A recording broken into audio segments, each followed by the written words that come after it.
The graduating class of 2018 is indeed privileged to have a stalwart personality and a dynamic leader with a deep sense of nationalism and secular outlook as their chief guest and keynoter. Dr. Salman Khurshid has combined in himself the introspection of a man of learning and the boldness of a man of action. Ladies and gentlemen, Dr. Salman Khurshid with the valedictory address.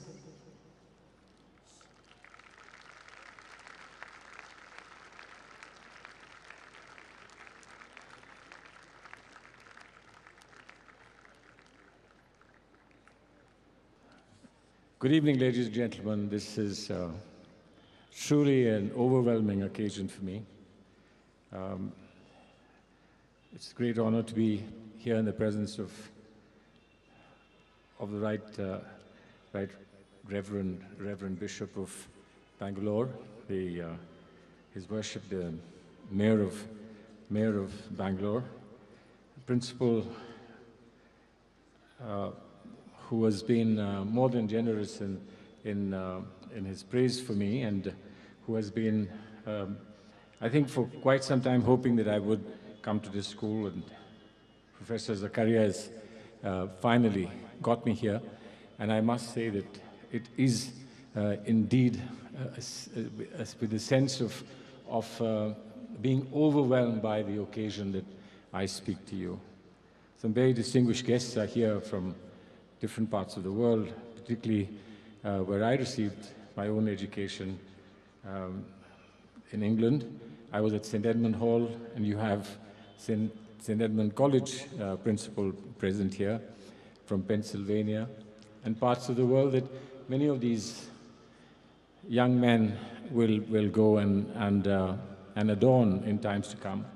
But most particularly today, parents and proud parents of this remarkable 670, the class of 2018. Now, some, of course, are class 10, and they will be back, I presume. And some are class 12, and it is time to say a permanent goodbye.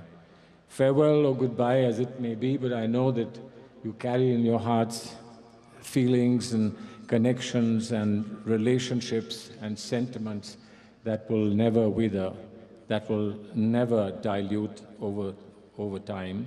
And I hope truly that as you go out into the world, you carry today a special torch, a special flame.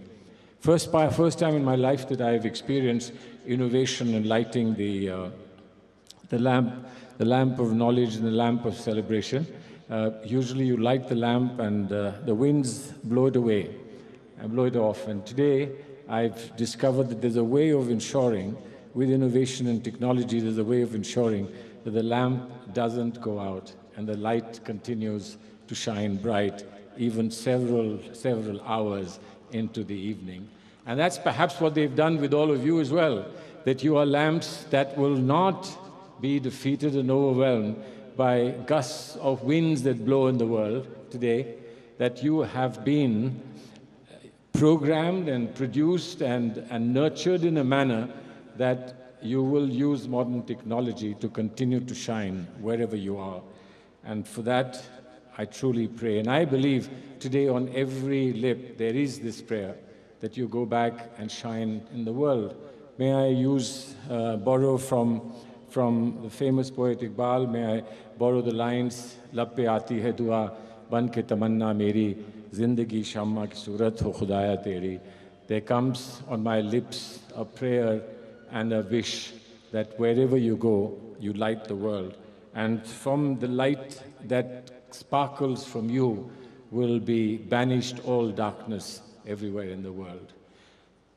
And with that prayer, as we see you go away from this wonderful school and this cradle in which you have been nurtured and you've grown, how wonderfully well you have been educated, you've been looked after by your teachers here, and as you go with a sense of gratitude, there is truly a moment of joy, but there is also a moment of sadness. Saying goodbye is sometimes extremely very, very sad.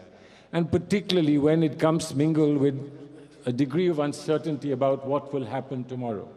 Now, many of you, and I asked your head boy, and I asked others as to whether they knew what they were going to do. And some of you are certain, you have your plans, you've got it figured out. Some of you are probably still trying to get the best option that you want to pursue. And I hope and pray that you will get the best option that you want to pursue.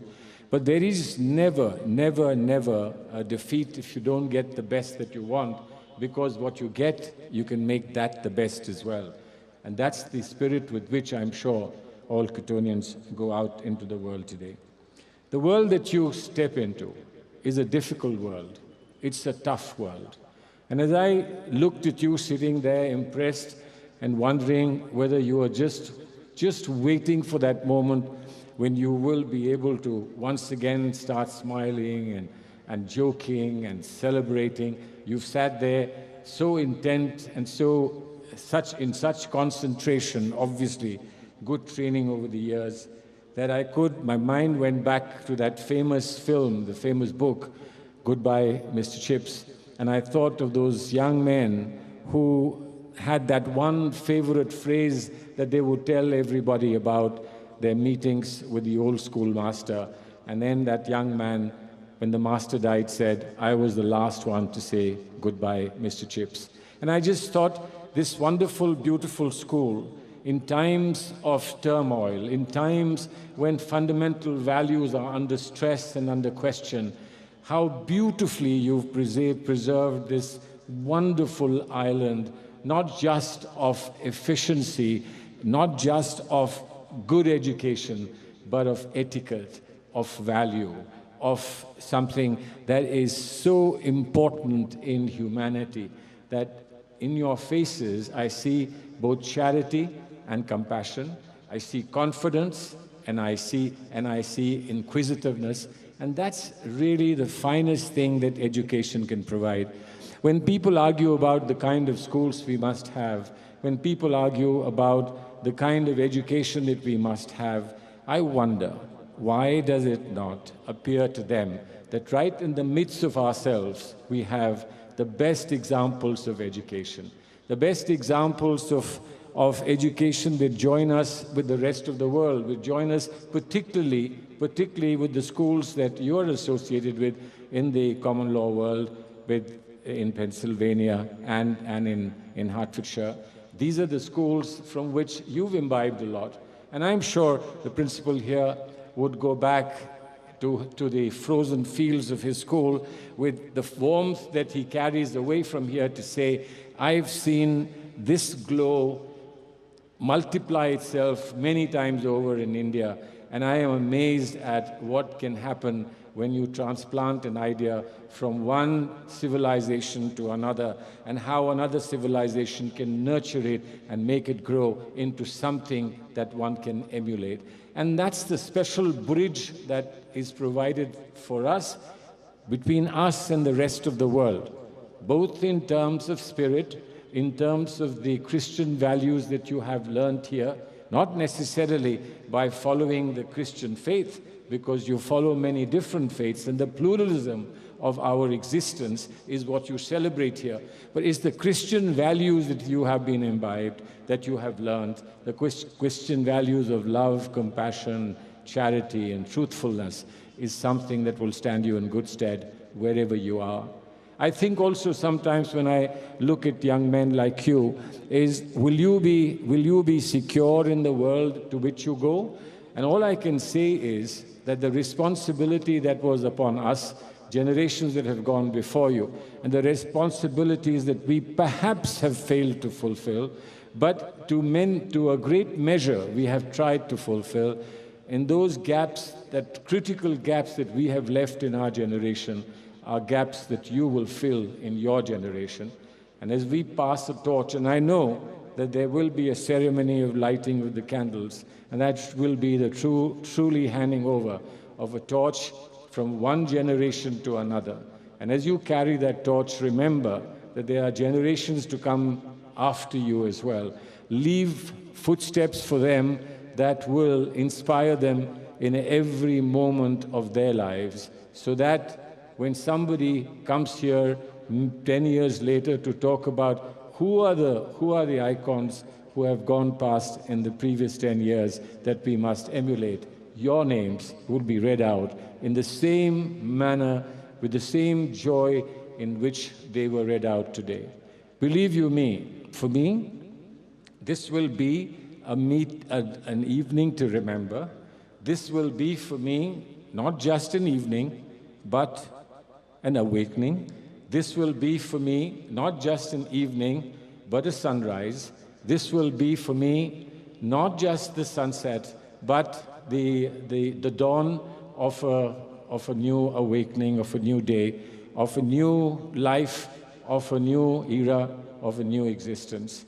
And may I just say to you how proud I feel that in my country and our colleagues who have come from the rest of the world, let me say to you that we Indians who know that they have to pass the torch on to new generation, the new generation that sits here in front of you, can only use one word to say that we are truly proud of these.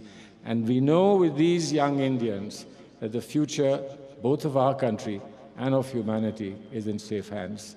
Go out into the world, show to them how wonderful you are, show to them your competence, show to them your compassion, show to them their confidence, and make the world a better place.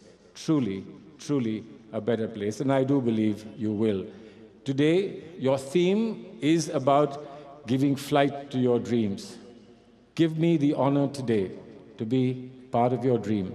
I will, and all of us here, I believe, have this in their hearts to say, we will dream with you, we will pray for you, and when your dreams succeed, you will find us standing here applauding you for having truly, truly represented the best that India can offer to the world.